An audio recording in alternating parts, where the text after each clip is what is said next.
les États-Unis peuvent-ils éviter une récession?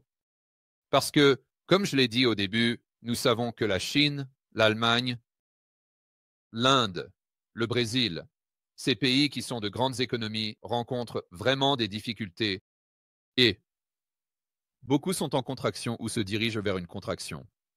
Les taux de chômage qui explosent, exactement ce à quoi on s'attend avec une récession.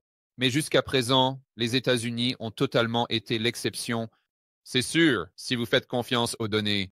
Alors, ce que j'ai toujours demandé, c'est, d'accord, quelles sont les probabilités que nous restions sur notre petite île isolée pendant que le monde entier s'effondre autour de nous, tandis que notre économie continue de prospérer? Je veux dire, ce n'est pas une probabilité nulle. Et évidemment, ce n'est pas une probabilité de 100%.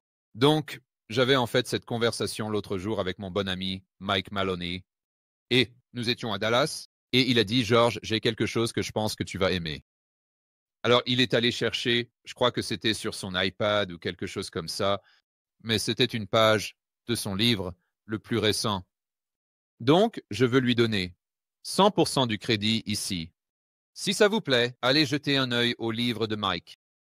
Je sais qu'il a travaillé dessus longtemps, mais allons jeter un œil à ce graphique que Mike a réalisé, où il a passé des heures et des heures et des heures à faire des recherches sur les grandes économies mondiales.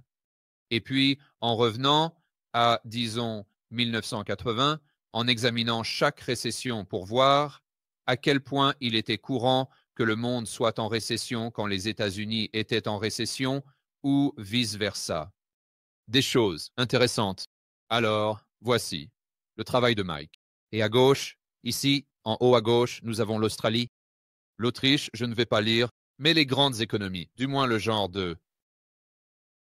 Alors, les grandes économies développées de l'Ouest, je pense que c'est un peu ce sur quoi il se concentre. Donc, quand il remonte jusqu'en 1970, donc cela aurait été le début de la récession, 1970. Donc, les États-Unis ont connu une récession significative, sévère, mais vous remarquez le reste du monde? Rien. La Suède a attrapé la fin de ça, mais vraiment quelque chose qui était pratiquement exclusif aux États-Unis. C'est probablement la récession de 74 juste ici, où vous pouvez voir que cela a touché une grande partie du monde. Donc, je veux dire, l'Australie l'a évité, le Canada l'a évité, le Japon, la Corée, le Mexique, la Norvège, c'est à peu près tout. Donc, on pourrait dire que c'était définitivement une récession mondiale en avançant vers 80, 81, 82, cette période où Volcker a augmenté les taux d'intérêt. C'est similaire. Je dirais qu'environ 60% des économies étaient en récession ou y sont entrées à cette époque. Donc, un peu moins en ce qui concerne le pourcentage par rapport à la récession de 1974 que nous avons eue aux États-Unis. D'accord? Maintenant, avançons jusqu'au début des années 1990 et c'est très similaire à ce que nous avons vu au début des années 1980. Je serais curieux de savoir ce que le Canada faisait ici. Le Canada, ouais, ils ont été touchés par les récessions de 80 et de 90, bien qu'ils aient évité les années 1970. Mais en ce qui concerne le pourcentage, peut-être un peu plus que ce que nous avons vu dans les années 1980. Début des années 1980, peut-être qu'on pourrait dire 65% des économies listées ici, peut-être 70%, en fait, étaient en récession avec les États-Unis. Maintenant, avançons vers .com est plutôt sporadique. Et cela a du sens parce que c'était vraiment une sorte de récession liée au bilan aux États-Unis. Le Nasdaq a explosé, notre marché boursier a chuté, et cela n'a vraiment pas eu d'impact sur ces autres économies. Pourquoi d'autres économies sont en récession? Probablement parce qu'ils étaient tellement investis dans le marché boursier américain que leur pouvoir d'achat global a également subi un gros coup à cause de leur exposition au Nasdaq. Aux États-Unis, les actions, disons. Mais en dehors de ça, leur économie n'a pas vraiment été impactée significativement. Voyons la crise mondiale. Ce serait 100%, pas 99%, 100%. Ensuite, nous avançons rapidement jusqu'à la maladie de la cerveza. Ce serait presque la même chose, à l'exception de la Suède. C'est bizarre, c'est vraiment bizarre. Je me demande pourquoi la Suède a évité une récession. Ah, c'est ça. Peut-être parce qu'ils n'ont pas enfermé tous leurs citoyens dans une cage. Donc, note pour moi-même, note pour mon futur moi, la prochaine fois qu'on aura une pandémie mondiale, il serait fortement conseillé que les autoritaires et les planificateurs centraux ne mettent pas leurs citoyens en cage pendant 2 ans. Si notre objectif est de maintenir la productivité économique. Maintenant, si votre objectif est de gagner du pouvoir et de réduire la population mondiale.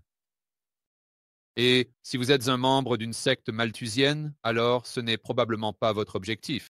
Mais si notre objectif est de maintenir, ou espérons-le d'augmenter le niveau de vie, note pour moi-même, ne pas enfermer les gens dans une cage pendant 2 ans. Quoi qu'il en soit, revenons à 2020 de manière générale.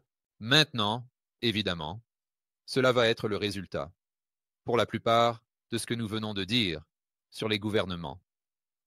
Mais le point de Mike, ou son hypothèse, est de regarder ce qui s'est passé pendant la crise financière mondiale et de se demander pourquoi il y avait une si grande différence entre 2008 et disons juste 2000 ou 1990 ou 1980, 1990 ou 1980 ou 64.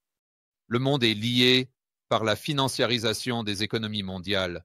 Donc, à mesure que ces économies deviennent de plus en plus financiarisées, que se passe-t-il avec leur système bancaire? Cela devient de plus en plus interconnecté, et donc le système monétaire est essentiellement ce n'est pas comme si vous aviez un système monétaire pour les États-Unis, l'Espagne, l'Allemagne et la Chine. Non, c'est à peu près juste un système monétaire. Et si c'est un système monétaire et un système bancaire, alors, pour la plupart, c'est une seule économie.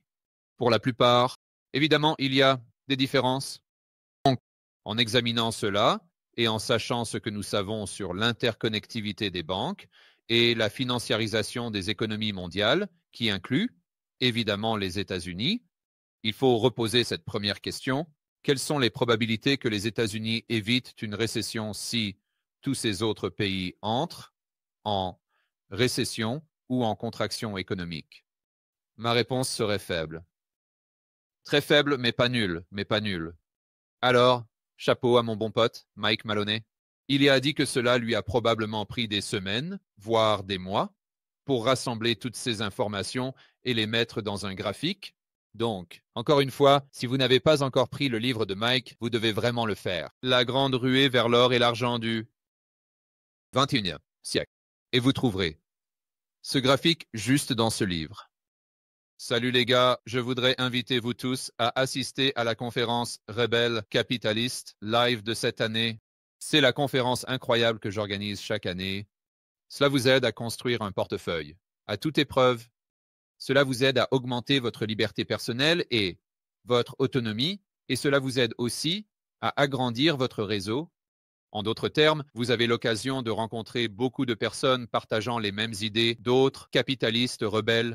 C'est à Orlando, le 23, mais jusqu'au 25. Parmi les intervenants passés, on a compté des personnes comme Robert Kiyosaki, Ron Paul, Peter Schiff, Mike Maloney, Lynn, Alden, pour n'en nommer que quelques-uns. Alors, pour obtenir vos billets le plus rapidement possible et découvrir qui parle à l'édition de cette année de Rebel Capitalist Live, vous pouvez consulter le site rebelcapitalistlive.com.